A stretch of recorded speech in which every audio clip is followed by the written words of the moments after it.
जो लोग कहते थे ना कि जिन्नात में सहाबा थे नहीं थे, जिन्नात में सहाबा भी थे। अस्तगफिरुल्लाह इन्नल्लाह गफूरुर रहीम। ये जो चीज़ होती है ये इनके खाने की चीज़ होती है।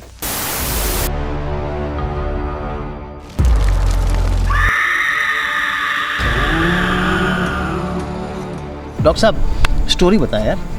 तो ये क्या था? कोई अच्छी स्टोरी बताना यार, कोई बड़ी स्टोरी यार। बड़ी स्टोरी मतलब आज ऊपर बैठे हुए गिरे नहीं। हाँ, बाकी सब ठीक। कुछ अर्सा पहले एक न्यूज़ चली थी कि दो भाई थे, वो लोगों को खाते थे मार के।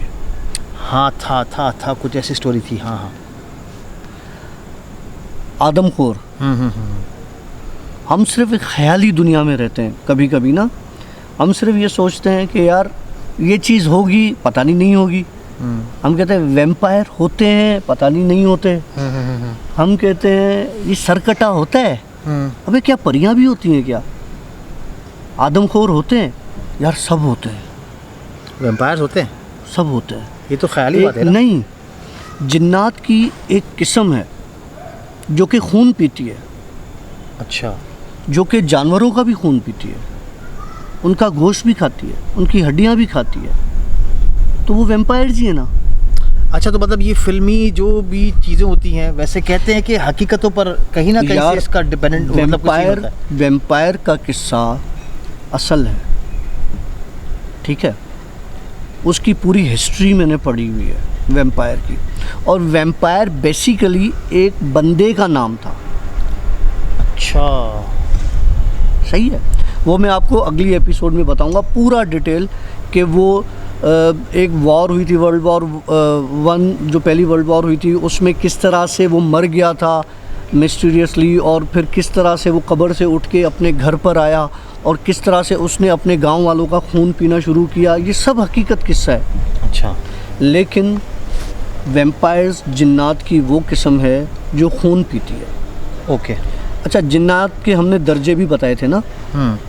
तो जिन्नात में फ़िरका भी होता है, जिन्नात के फ़िरके भी होते हैं। जिन्नात में सहाबा भी थे। मैं आपको पहले बता रहा हूँ। जो लोग कहते थे ना कि जिन्नात में सहाबा थे नहीं थे, जिन्नात में सहाबा भी थे। और वो थे जिन्होंने नबी करीम सल्लल्लाहु अलैहि वसल्लम को कुरान पढ़ते हुए सुना और फिर उनके बाद इस्लाम कबूल किया और वो कुरान जाके अपनी कौम को सुनाया जो जिन्नात की कौम थी। फिर उनमें से जिन्होंने जाके सुनाया वो मुसलमान हो गए थे, वो सहाबा के रुतबे पे थे, उनको सहाबा कहा जाता था जिन्नात का। और वो जाके आगे इस्लाम का मैसेज पहुंचाते थे और आगे नबी करीम सल्लल्लाहु अलैहि वसल्लम से कहा भी था कि हमें कुछ आयत कुरान की जो है वो आयत सिखाएं। तो नबी करीम सल्लल्लाहु अलैहि वसल्लम ने उन्हें सूरह रहमान भी सिखाई थी। फबीअय्यि आलाए रब्बिकुमा तुकज़्ज़िबान, ये भी सिखाया था। तो किसी इंसान ने, किसी सहाबा ने उसका जवाब नहीं दिया था, लेकिन एक जिन था जिसने इसका जवाब भी दिया था। फबीअय्यि आलाए रब्बिकुमा तुकज़्ज़िबान का उसने कहा था, ए अल्लाह तेरा लाख शुक्र है कि तुमने हमें इतनी नेमतों से नवाजा है। सुभान अल्लाह। तो जिन्नात में हिंदू, मुस्लिम, क्रिश्चियन, फिर मुसलमानों के अंदर देवबंदी, ये जितने भी फ़िरके हैं, अहले तशी, मतलब ये सब होते हैं जिन्नात के अंदर। अच्छा। जिन्नात मैंने एक उसमें बताया था कि पानी के अंदर भी रहते हैं। हज़रत हसन और हुसैन वाला किस्सा भी मैंने आपको बता दिया था। अब आते हैं आदमखोर के किस्से पे, जो किस्सा मैं आपको बता रहा हूँ। दो भाई थे। जो भी इंसान मर जाता था वो क्या करते थे कि उसकी लाश जैसे ही दफना के जाते थे, ये लोग उसी रात को जाते थे, कब्र खोदते थे, उस लाश को ताज़ी होती थी निकालते थे, उसको घर लेके जाके काट के खाते थे। पूरी लाश ले जाते थे। पूरी लाश निकाल के ले जाते थे और जाके घर पे अपने काट। और यहाँ तक कि उनके दिमाग पर इतना जुनून सवार था कि जब वो घर पर देखते थे कि नहीं लेके जा सकते, तो वो कब्रिस्तान के अंदर उस इंसान की कब्र के अंदर बैठ के उसको खाते थे। वरना कच्चा ही कच्चा खाते थे। उससे रिलेटेड किस्सा मेरी आंखों देखा मैं बताता हूँ। मैं जहाँ पर रह रहा हूँ वहाँ पर एक बंदा पकड़ा गया मेरे अपार्टमेंट में। यस यस, याद है मैंने तुमसे बात की थी। एक बंदा पकड़ा गया हमारे अपार्टमेंट में। वो बंदा किसी की लाश को लेकर जा रहा था अपार्टमेंट के एक फ्लैट से दूसरी जगह पर। कहाँ लेके जा रहा था वो? लेके जा रहा था, एरियाज नहीं पता, एरिया नहीं, कहाँ लेके, वो कब्रिस्तान बता रहा हूँ। वो शॉपर में बांध के उसको बोरी में मतलब दफनाने के लिए जा रहा था। शक हो गया क्योंकि वो जब वहाँ पे उसने लाश को रखा तो लोगों ने उसको पकड़ लिया कि ये क्या चीज़ है, क्योंकि वो बोरी लेके कब्रिस्तान जा रहा था। पुलिस को इन्फॉर्म किया, पुलिस आ गई। ठीक, पुलिस ने तफ्तीश शुरू की। ये सारी मेरी आंखों के सामने का किस्सा है, मैं आपको पूरा बताऊंगा कि इसमें क्या क्या सीन हुआ था। पुलिस को बुला लिया, पता चला कि वो इसकी भांजी की लाश है जो कि 1 महीना पहले मर चुकी थी। ओके, ठीक है। अब जब 1 महीना पहले मर चुकी थी तो इतनी रात को इस तरह से लाश को लेके जाने का क्या मकसद था? ठीक, लाश पूरी पूरी बोरी में थी, पूरी बोरी में थी। वो किसी आम औरत की लाश नहीं थी। ओके। उस औरत का एक भाई भी था। अच्छा। इन दोनों की एक वालदा भी थी जो कि 4 साल पहले मर चुकी थी। उसकी लाश को इन्होंने केमिकल्स लगा के प्रिजर्व किया हुआ था उस फ्लैट में। Oh my God. अब उस लाश को प्रिजर्व करने का क्या मकसद था? और इनके फ्लैट को जब खोला गया तो उस फ्लैट में सिर्फ केमिकल्स की बदबू थी और 6-6 फुट कचरा भरा हुआ था। एक नॉर्मल अच्छा एरिया, उसका एक अच्छा फ्लैट जिसके अंदर जाओ तो आपको देखते ही एक हैबत हो कि दीवार तक सिर्फ गंदा कचरा, गलीज कचरा, और पूरी की पूरी रूम स्प्रेज वो अपने फ्लैट में छिड़क के निकलते थे बाहर किसी काम। और कैसे जाते थे? अगर वो बहन बाहर जाती थी तो उसका भाई उस फ्लैट के दरवाजे पे बैठ जाता था चौकीदारी करने। अगर भाई जाता था तो बहन बैठ जाती थी चौकीदारी करने। तो ये जाते कहाँ थे? ये दोनों क्या करते थे? इन्होंने, इनकी माँ का इंतकाल 4 साल पहले हुआ था। इन्होंने उसकी तदफीन नहीं की, लाश को केमिकल्स लगा के प्रिजर्व कर दिया। लेकिन इसकी बैकग्राउंड स्टोरी क्या है? ये दोनों भाई बहन लाशों को खाते थे। Oh my God. और अपनी सगी बहन के बच्चे और उनको? नहीं, अभी बताता हूँ किस्सा।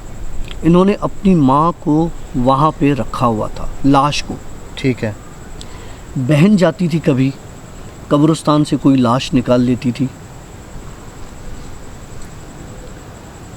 काट के उसका कोई हिस्सा ले आती थी। भाई बहन दोनों मिलके उसको खाते थे। जो भाई मरा था इसका, वो कहाँ गया?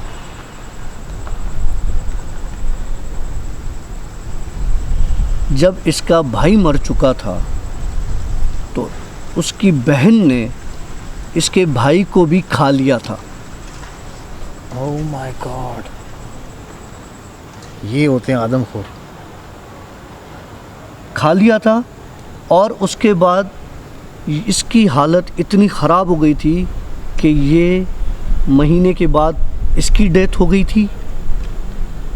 इसके मामू ने डर की वजह से उस फ्लैट में जाना गवारा ही नहीं किया।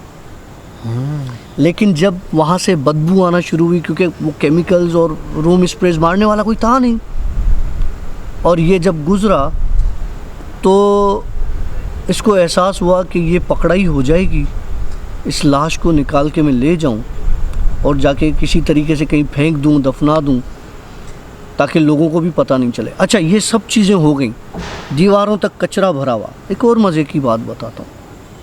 जब पुलिस उस घर में घुसी और पूरा इन्वेस्टिगेट किया क्राइम सीन को, तो उस घर से एक बहुत बड़ी भारी रकम निकली। लो भाई, रकम सुनना चाहोगे कितनी? 2.5 crore Pakistani rupees. Pakistani rupees. Oh my God. तो फिर ये या तो फिर वो करते होंगे, पार्ट्स वगैरह निकाल के सेल करते होंगे, कुछ इस तरह करते होंगे। ये खाते थे। 2.5 करोड़ अवाम, पैसा कहाँ से आया यार? यार देखो, ये मैंने बताया कि अच्छी फैमिली से ताल्लुक़ रखते थे, मतलब कोई ऐसे नहीं थे। और इनके पास गाड़ियाँ अच्छी, 2 गाड़ियाँ थी बड़ी अच्छी, जो कि पुलिस ने अपनी कस्टडी में ले ली हैं। एक हमारे अपार्टमेंट में अभी भी खड़ी हुई है, उस पर कवर चढ़ा दिया है। अब सुनो ना किस्सा। वो गाड़ी खड़ी हुई है बैक यार्ड में, पार्किंग है, पार्किंग के पीछे बैक यार्ड बना हुआ है, पूरा एक कॉरिडोर की तरह का बना, अकेली गाड़ी खड़ी है।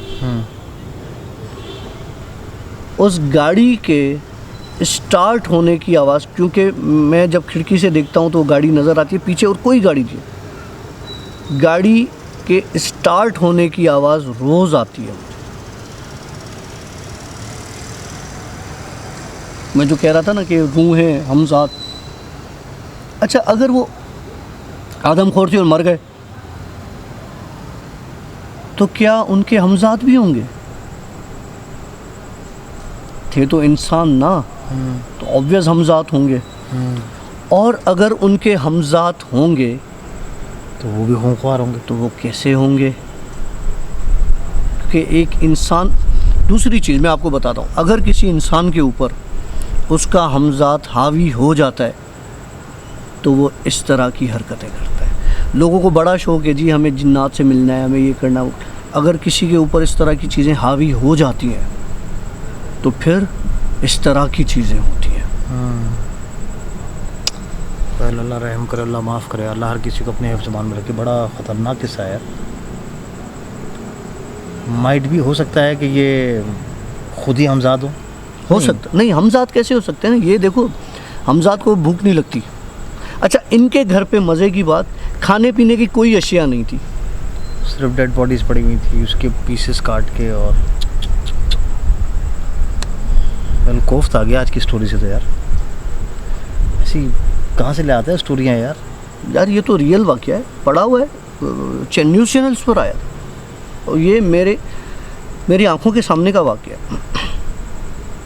माफ़ करे यार, ये किस्सा तूने मुझे थोड़ा सा बताया था कि हमारे फ्लैट में से इस तरह का वाक़या। अब मज़े की बात सुन, हमारे साथ, तुम्हारे और मेरे साथ नहीं डॉक्टर, नहीं, खुदा नहीं कर, मैं नहीं मानूंगा। नहीं, अभी मजाक कर रहा है। नहीं, 2 चीज़ें हिफाजत पर मामूर है। अच्छा फिर ठीक है, हाँ सुना दे। एक बिल्कुल सफ़ेद है, इस लाइट की तरह। एक बहुत स्याह है, रात की तरह। कभी वो स्याही तुम्हारे ऊपर गालिब आ जाती है, कभी वो मेरे ऊपर गालिब हो जाती है। तुम्हें शायद एहसास ना होता हो, मुझे पता चल जाता है। वैसे एक चीज़ बताऊं, आज की स्टोरी में मुझे लग रहा था कि तेरा माइंड कहीं कहीं पर डाइवर्टेड है। मुझे लग रहा था, क्योंकि बहुत सारी बातों में तू यहाँ से भटक के वहाँ गया है, वहाँ से भटक के तू इधर आया है। तो मुझे लग रहा है कि तेरा ध्यान बार बार इधर किधर जा रहा है। मैंने तुझे क्या कहा था शुरू में कि हम जिस जगह पर बैठे हैं, खुदारा यही आखिरी स्पॉट बचा है, इसके बाद और कोई स्पॉट नहीं है। तो मेरे ख्याल से आज की स्टोरी यहाँ वाइंड अप करते हैं। सुना, धमाके होना शुरू हो गए। ठीक है भाई, यहाँ एंड करें? ठीक है, नहीं करें? ऑलराइट फ्रेंड्स, तो भाई यहाँ पर अभी हम स्टोरी को वाइंड अप करते हैं। 1 मिनट, हाँ तुझे उस रूम में लेके जाऊँगा।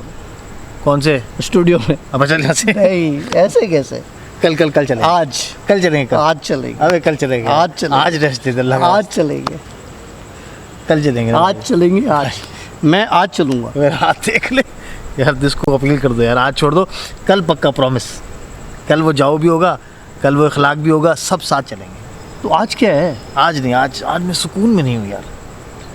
आज मुझे सुकून देंगे। अरे मैं हूँ यार। मिलेंगे अगले स्टोरी के साथ और एक नए व्लॉग और नए पॉडकास्ट के साथ। सी या, बाय बाय, अल्लाह हाफिज़। अस्तगफिरुल्लाह इन्नल्लाह गफूरुर रहीम।